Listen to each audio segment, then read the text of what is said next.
before Christmas, and Oreo cookies waiting for a special guest. I'll just take a little rest. Ho, ho, ho, who's that kid with the Oreo cookies? Eating all the luscious chocolate, licking all the creamy middles, dunking all the crunchy cookies like he did when he was little. It's so hard to hide the kid inside with Christmas and O-R-E-O. Bisco. Tomorrow on Facts of Life. He asked me to marry him. He did? The 1-hour season premiere. Then it's the hilarious season premiere of The Golden Girls and Blanche's shocking news. I'm pregnant. The Golden Girls. And then it's the premiere of Amen. People like me. Sherman Hemsley's the church deacon who is a little demon. Tomorrow. 'Twas the night before Christmas, and there in the house, the kitten discovered the new Commodore's mouse. Now touch the mouse to do what you choose. The mouse makes the Commodore simpler to use. Educate. Entertain. Put thoughts together. The world's best-selling family computer just got better. So bring home the new Commodore 64 now. A Commodore Christmas to all. And to all, Next on The Golden Girls, Santa makes a house call. Now it's time to find out who's naughty or nice. Ho, ho, ho. On Amen, the deacon turns drama coach for the Christmas play. Then it's an American celebration of holiday music and cheer. Join John Forsythe and Mac Davis for Christmas in Washington. Next. Sitcom, all ye faithful, a Christmas podcast special. Where for the 5th time I discuss 25 Christmas sitcom episodes. Please come and listen as we count down to Christmas. You should see Mr. Wilson, Tom Hanks, and Danny Thomas. Sherman Hemsley will return, and we head back to Springfield. We're definitely spending Christmas in Springfield.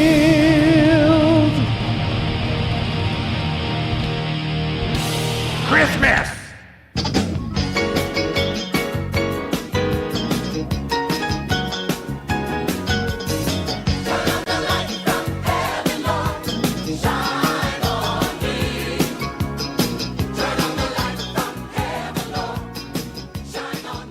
Happy Tuesday, everybody, and welcome back to Sitcom, all ye faithful. And I feel like I should sing that in a choir-like voice. In fact, I should have had an entire choir singing that, but I didn't, and I'm not going to do that because I'm not on GarageBand right now. I'm actually talking into my portable recorder as I am here to discuss for the 16th day in a row Christmas sitcoms. And yes, today I am going back to the 80s and back to a sitcom icon. I wrote in my description, he's one of the most influential, one of the most recognizable, just one of the most memorable sitcom actors of all time, just not in this role. As today, I am talking about the 1980s sitcom starring Sherman Hemsley, Amen. And I think that this is going to sound bad, but I'm almost positive that my kind of experience or knowledge or history with Sherman Hemsley started with this show, which does kind of sound like almost sacrilegious as far as, the history of sitcoms, but you have to remember, I was born in the late 70s, so my childhood, kind of late 70s, the second half of the 70s, almost the late 70s, so my childhood was mostly in the 80s as far as my, my impressionable years of, going to school was in grade school, grammar school, whatever you want to call it, was throughout the 80s. So I'm 10 years old at the time of this sitcom, at the time of this specific episode. Actually, this is the first season. So when this sitcom comes on, I'm 10 years old. And I'm the prime age to watch Saturday night sitcoms with my parents and watch The Golden Girls. It's funny, the other day I said, I probably didn't watch Mad About You because it felt like an older person sitcom. And yet I remember distinctly watching almost every episode of Golden Girls I could get my hands on. Well, you just watched it on Saturday night. This is what my life was. You know, you're too young to like go out every Saturday to a friend's house. You're too young. You don't have a license yet. Your friends don't have licenses yet. So mostly Saturday nights we'd go to 4 o'clock mass. Then we'd head to the Methuen Mall to go to the food court to get something to eat, walk around the mall a little bit, head home and get ready for Facts of Life. Get ready for Golden Girls. Get ready for 227. Get ready for Amen. Get ready for Empty Nest. Just kind of the excitement of Saturday nights was watching television with my parents. So there's a pretty good bet that the night this episode premiered, I was watching it. Do I have any memory of it? No. I have memories of the show. I remember Sherman Hemsley being funny. I remember his daughter being funny. And I remember enjoying the show as a kid. But I don't have any specific memories of this episode. So this episode is called Your Christmas Show of Shows. They're putting on a Christmas pageant at the church. And the exciting thing is that a local politician could come, and with that could a TV crew could come. And if that show gets on TV, it could mean really good things as far as people showing interest in the church, maybe supporting the church. So they're really excited about the fact that this show could possibly make it to television. While that's going on, there's a home life with Sherman, his deacon Ernest, and he's the deacon. I'll just call him the deacon. And Thelma, his daughter, who is like, she really is the funniest part of the show, I think. And was she always like sexed up? Because there was like a talk where Deacon said, Thelma, I don't want to hear about your kinks, when she bought him a Christmas gift. I don't know, like a deacon, a man of the cloth, and my father telling me about kinks. I don't ever want to hear that. So her big thing is she's leaving to go to Bermuda, Jamaica. I think Jamaica, for Christmas. She's upset that she's not going to be able to spend Christmas with her dad. It's the first time not doing that. But, she's excited to go I think she's going with a guy, going with her boyfriend. And so before she leaves, she has him open up his gift. There are these big stockings and a really bad hat, but she knitted them herself, I guess. And it's funny because he's like, I don't want to open these yet. She's like, you don't want them at all. And she goes to throw them out the window. It was kind of funny because she overreacts. Her overreaction is funny. Maybe not the lines and definitely not the way I'm telling it, but her overreaction was funny. That's pretty much most of the kind of home life stuff going on. Really, the story is what's happening at the church. There is as I said, there's a children's Christmas pageant going on, and they're all excited about possibly there being a TV crew there. But Deacon Ernest is he is nervous because he wants to put on the best possible show that they can. And then he found out that Lorenzo is going to be the director of the show. Now I don't remember. I know this actor because I'm not sure if he was in the episode where I discussed Silver Spoons, but he was in multiple episodes. He was a regular on Silver Spoons for some of the seasons, at least. Franklin Seals, he played Lorenzo Hollingsworth. And I don't know if he was like, I always think of the show as the Reverend Reuben Gregory and Thelma having like a relationship. Maybe Lorenzo was like also, maybe there was a triangle. I don't remember. Maybe there wasn't, but I always think of this guy. He was very stuffy on Silver Spoons. I don't know if he's that way in this, but it seems like the deacon and him do not get along very well. Or at least there's like a curmudgeon-y kind of relationship between them. So he's directing it, but Deacon is like, he's going to direct it? Oh my God, it's going to be awful. I should go help. So he's decided he's the producer, and he shows up. He's like, just don't mind me. I'm just here to help. And he sits in the back, and he sees the guy directing these kids, and he's like, wait. Cows don't say moo. Cows say moo. Like he's stepping in and doing too much. Like he's taking control. He's directing the kids. He's over talking Lorenzo or talking over Lorenzo to the point where Lorenzo finally quits. He gives up. He's not doing it. So he's like, fine, that's great. And he gets back to the kids. He's like, all right, kids, this is how we're going to do it. Like he was kind of a like really just like almost like a football coach, the way he's yelling at them, and not like in a mean way, but almost like a more direct way, where Lorenzo seemed to be doing it a little softer, a little more relaxed. But then the big night of the show comes, and it turns out there's a humongous snowstorm. They say like 2 feet of snow fell in 12 hours. There's so much snow, and when he opens the door in the church, the snow's piled up like, oh no, the snow.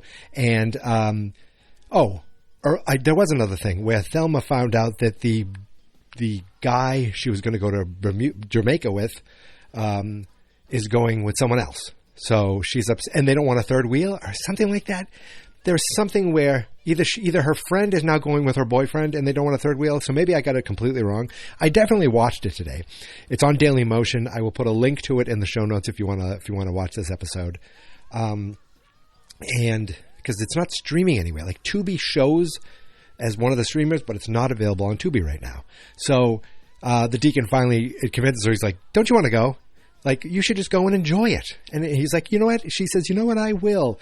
Oh, and she says, "I'm almost packed." And he has like a little bag. Maybe there wasn't even a bag. I don't remember. The joke was, hopefully I packed enough. He's like, "What did you pack?" And she said 3 bikinis and 3 bikinis and a hat. He's like, "What? Do you think that's enough?" She goes, "Oh, you're right. I might be going out for dinner. I should also pack earrings." So basically she's just going to wear bikinis the whole time she's there. That's what made me think of that, and the kink line made me think that she's completely horned up. She's, a preacher's daughter, deacon's daughter, and she's all horned up. But she's not dating anyone, at least as far as I can tell. She's not dating the stars of the show. So it's a big snowstorm, and they realize the TV crew isn't going to come. What a waste. They put all this work into it. And then Thelma shows up. She made it to the church, but all the airports are closed. All the airlines are closed. All the flights are canceled, so she can't even go on her trip. So they're all sad. They think everything's ruined. Well, we better go break it to the kids. So they all walk down to the kids. There was another funny moment where there are these 2 women, 2 larger sized women that kind of work with the church. They are working with the reverend. They're working on the script, and they're working on like songs. They're working on all stuff for the show, and they're working so much that like they're falling asleep. They're like, "How many sheep are in should we make or something?" He goes, "I don't know, count the sheep." Sherman Helmsley said, the deacon. So the reverend starts counting sheep, and then he falls asleep into his typewriter. The woman the deacon rings a bell to wake him up, and then one of the women grabs a coffee cup to answer it, thinks she's on the phone. She's like, that's the 3rd time they've called. They've pranked me or something like that. I don't know. The point is they were overworked and overtired, and now it seems to be all for naught. So they all go to break it to the children, and when they get down there, the children are already putting on the show. There's nobody there. There's an empty house, and then the kids put on the cutest little pageant. So they sit in the audience and they watch them, and the kids sing. And like, there's one girl who is like the main singer. You could tell I don't know if she's older than all of them, but they highlight her, and she hits some notes or tries to hit some notes, like really high notes. And she is listed on IMDb. Her name is Tasha Scott. So when you click on her name, she had a few listings. She has a very extensive IMDb biography, and it talks about how singer-actress Tasha Scott is ready to return to fame. And it talks all as like paragraphs and paragraphs and paragraphs. And then you see at the bottom, written by Tasha Scott. Yes, she wrote it herself. And it seems like 2014 is her big year to come back and, hit it big. That's 11 years ago. So I haven't heard anything yet, but there's still time. Also listed as one of the choir members is an actress named Jamie Foxworth, who may or may not have been in the episode of Family Matters that I covered before, but she is the daughter in Family Matters who was there for a while, and then they just completely wrote her off in the show. As far as what she did after that, it looks like her last acting credit is My Baby Got Back 29. I don't know what that's about. I don't think it's a Christmas episode, so I'm not going to cover that from 2002. But it is... If you think it sounds like something specific, then you would be correct. But back in 1986, she's just a kid in the choir. And then the entire cast decides to join the choir. They get on stage. And, these kids have been rehearsing, and yet they know exactly when to stop to let the rest of the cast sing. And these guys, everyone in the cast can sing good. Even the Reverend Clifton Davis, he can sing good. Now this guy he's a very familiar face. He's been around forever. And I saw that right now he's on that show. Is it called Beyond the Gates, which is a brand new soap opera that I know basically because of how I've seen clips of the show. It's a very over-the-top dramatic show, but clips of the show where they are blatantly like, this is how we get commercials on the show. This is how we get ads. We put them right in the show. Like, they're getting ready for their party. You got to make sure you have Febreze. I would never have a party without Febreze, and they're spraying Febreze. Like, it is, I'm pretty sure that's the same show. Oh, there's also, the old guy who I thought I knew from other things, but pretty much I know him from Amen. He died at 99 years old. He played, who did he play? Jester. No, I'm sorry. His name is Jester. He played Raleigh Forbes. He was in charge of the lights, and then the lights went out for a moment, and he put them back on. He goes, "What happened?" He goes, "The lights went out." He goes, "Oh, thank goodness. I thought I died." So that was pretty funny. He was around. Wait a minute. Did he marry? Oh, he got married on the show. Okay. I thought for a second that he married Mother Winslow. No, he did. He's in one episode of Family Matters, so maybe he does marry Mother Winslow. Is that from Family Matters, this picture? Nope. On Amen, he married the actress who is Mother Winslow. But that's on Amen, not on Family Matters. And then I thought, wait a minute, are they married in real life? No, they're not. So he had one funny line there. They're all coming out and singing at the end, and that was it. It was kind of like a nice ending. It was kind of sweet. I have to say it was kind of sweet. And the pageant, the kids were adorable. Like, they just did the class. This is a church at Christmas. They're not doing Santa. They're not doing reindeer. They're doing, Christ in the manger and the three wise kings, or the three wise men and the three kings, frankincense and myrrh, all that stuff, which is, I went to Catholic school and we did something kind of like that. But I remember having do you remember those wooden click-clack things where you hold them in your hand, like a maraca, but they click-clack. So you could do horses, or I guess donkeys. I think that was my role, I think, in one of the Christmas pageants. Anyway, all in all, it was a delightful little 80s comedy with, some chuckles, some laughs, and some cute moments with the kids in their pageant. And as I said earlier, this episode aired on December 20th, 1986, which is a Saturday night. Now, there were only 2 Christmas sitcoms airing that night, and we'll get there. But first, on ABC, there was an all-new episode of Sidekicks. Is that the show? Oh, my God. For a second, the movie is Chuck Norris.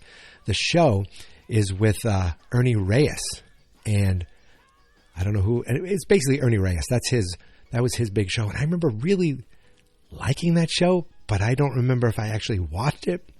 I think I watched some episodes. It was kind of hit or miss with shows back then. Followed by an episode of Sledgehammer, which again is the Mike Hammer. I've talked about this before, I think. The Mike Hammer parody type show, like a detective policeman parody show that I remember being pretty funny. For some reason, it reminds me of my grandmother's basement, watching it on TV, 1 or 2 episodes. At 9 o'clock, there was a new episode of Heart of the City. I don't know what Heart of the City is, but it starred Christina Applegate? Interesting. Well, she was one of the stars. And Robert Desiderio as Detective Wes Kennedy. Interesting. I didn't know that. Well, I didn't know Christina had another show before she was a Bundy. So that was followed by a 10 p.m. episode of Spencer for Hire. Of course, Spencer for Hire. That was a show that I thought was cool because wasn't it based in Boston with Robert Urich as Spencer and Avery Brooks as Hawk? And they're still making Spencer movies. Marky Mark just did a Spencer movie with Post Malone, I think.